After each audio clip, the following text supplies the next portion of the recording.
Welcome to Time of Death. This video is for informational purposes and in no way meant to glorify or condone violence. In today's video, we'll be discussing the murder of Kendall Thena Williams. Williams was shot and killed on Saturday, March 27, 2010, in the 900 block of West 68th Street in the Vermont-Slauson neighborhood of South LA, according to LA County Coroner records. James Evans Jr. and Chernobyl Russell were subsequently arrested and charged with the murder. The following is the evidence at trial. On Saturday evening, March 27, 2010, a group of young people attended a party at the home of relatives near 68th Street and Vermont Avenue. At about 10 p.m., several of them were walking back from the corner store while others waited, watching from the front yard of the relatives' apartment building. Among those walking were Barnes, his brothers Travion and Tyler, his cousins Lee, Deanna, and DePaul, and some friends including victim Kendall Williams. A black sedan moved slowly past, made a U-turn, pulled alongside them, and one or more of the passengers opened fire on the group, killing Williams and striking Barnes in his hip and lower leg. Barnes later underwent 2 surgeries and remained in the hospital for a week. At the time of trial, he was still in pain, undergoing frequent treatment, and still walking with a limp. Barnes and Diana testified at trial that they heard gunfire and saw a muzzle flash emanating from the passenger side window of the black sedan. Barnes identified a photograph of the car and pointed it out in a surveillance video of the shooting. Lee also identified the shooter's car in court from a surveillance video, adding that the passenger side window was down. He then saw the shooter stick a large caliber gun out the window and heard more than 5 shots. Lee lived in the neighborhood where the shooting occurred and knew it to be a Crip gang area. Travion testified he saw the car approach the group and then saw an occupant of the car roll down the window and start shooting. Travion heard 6 to 10 gunshots in all and saw a muzzle flash from the passenger side. Travion could not describe the car and gave conflicting testimony regarding the identity of the shooter and the gun. He denied making some of the statements he gave to detectives, claiming that he was merely passing on information given to him by his brother Tyler, but admitted that he saw the shooter's eyes and his face was visible from the top lip upward. Travion testified that although he didn't live in the area, he often visited the neighborhood around 68th Street and Vermont Avenue and knew it to be territory claimed by the 6'5" Menlo Crips. It became known in the neighborhood that the shooting was gang-related. Officers Anthony Daniel and Scott Coffey of the LAPD were on patrol that evening in the area of South Vermont Avenue and 68th Street when they heard the gunfire. When they looked in the direction of the sound, they saw the muzzle flash coming from the passenger compartment of a black 4-door Nissan Maxima, which then moved away westbound.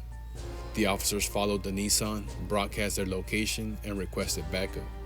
At 66th Street and Kansas Avenue, the Nissan abruptly stopped and 3 African-American men got out and fled on foot.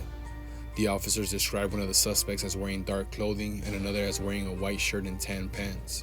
The third man to exit the car was in dark clothing and wore his hair in cornrow braids. The suspects left the car doors open when they fled, and Officer Daniel found a glove on the street next to an open car door. LAPD officer Matthew Fryer also heard the gunfire while on patrol. He testified that the gunshots sounded like they came from a large caliber handgun such as a .44 or a .45 caliber. He and his partner followed officers Coffey and Daniels and joined the foot chase after the Nissan stopped. Officer Fryer also described the third person to flee the Nissan as an African-American man with his hair in cornrows. The officers lost sight of the suspects when they turned onto 65th Place from Kansas Avenue. A perimeter was set up as other police officers and a canine unit joined the search. The suspects were not found within the perimeter, but clothing and the gun were found along the route of the foot pursuit.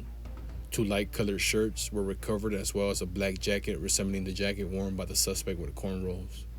Investigating officer, LAPD Detective David Dilks, testified that he went to the location where the Nissan was abandoned and saw that the front and rear passenger windows were down and the key was still in the ignition. He found the registration in the name of Asia Hill, later determined to be related to defendant Russell. In the carport on 66th Street, in the area of the suspect's escape route, Detective Dilks recovered a .44 caliber chrome handgun loaded with 3 live rounds. Other officers found black clothing containing a set of keys and a do-rag in the pocket of a black jacket. The Nissan was impounded and then searched, swabbed for DNA, and adhesive fingerprint lifts were taken. 3 cell phones were found in the center console, while a pair of black knit gloves and a stainless steel .357 revolver were found on the floorboard of the front passenger seat containing 6 empty casings. A blue bandana was found on the passenger side next to a white cell phone. In the trunk, officers found a loaded rifle and a black knit glove similar to the other gloves recovered. In the course of her analysis of the items and evidence, LAPD DNA analyst Cheryl Cruz found a match to defendant Russell's DNA profile on 2 gloves and the white shirt.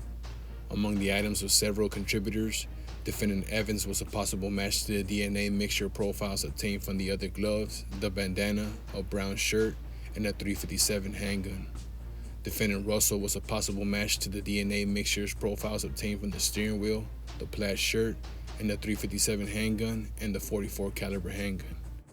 Forensic print specialist Celine Dove compared the fingerprints and evidence to those taken from defendant Evans and determined that the print lifted from the outside door frame of the back passenger door belonged to him. Detective Dilks took photographs of the tattoos on defendants Evans and Russell, and during trial showed them to the jury and explained their gang significance. Evans had a tattoo of a bird with money bags, a common representation of the Get Money squad of the Broadway Gangster Crips. On Russell's neck was an 11 deuce, and on Russell's inner right forearm was a B with wings surrounded by 11 deuce WS and 5 deuce WT. LAPD Detective Patrick Flaherty testified as the prosecution's gang expert, noting that the gangs within his area of expertise included the Broadway Gangster Crips, the Main Street Mafia Crips, and several others. Detective Flaherty testified that as of March 2010, the Broadway Gangster Crips sometimes called themselves Ways or Broadways. The terms A's, Ways, and Mains referred to the 3 aligned gangs which normally got along with one another: the Avalon Gangster Crips, the Broadway Gangster Crips, and the Main Street Mafia Crips. Detective Flaherty explained that the Broadway Gangster Crips had approximately 130 to 140 members and would throw a common hand sign to identify themselves. The 5 Deuce Broadway Gangster Crips subset was a part of the same gang as the 11 Deuce Broadway Gangster Crips, with members claiming allegiance to both. Defendants Russell and Evans were tried together. The jury found defendants guilty of first-degree murder and attempted premeditated murder, and found true the gun and gang allegations. The court sentenced each defendant to a total term of 75 years to life in prison. Kendall Thina Williams was 18 years old at the time of death.